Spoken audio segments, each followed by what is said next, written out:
पर्यावरण दिवस के अवसर पर शुभारंभ किए गए अभियान के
माननीय प्रधानमंत्री जी द्वारा विश्व पर्यावरण दिवस के अवसर पर शुभारंभ किए गए अभियान के तहत कम से कम एक पेड़ अपनी मां के नाम पर लगाऊंगा।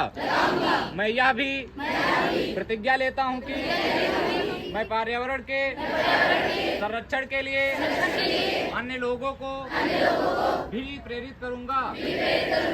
मैं विश्व के अन्य देशों के नागरिकों से हमारी धरती माँ के लिए कम से कम एक वृक्ष लगाने का भी अनुरोध करता हूँ। जय हिंद।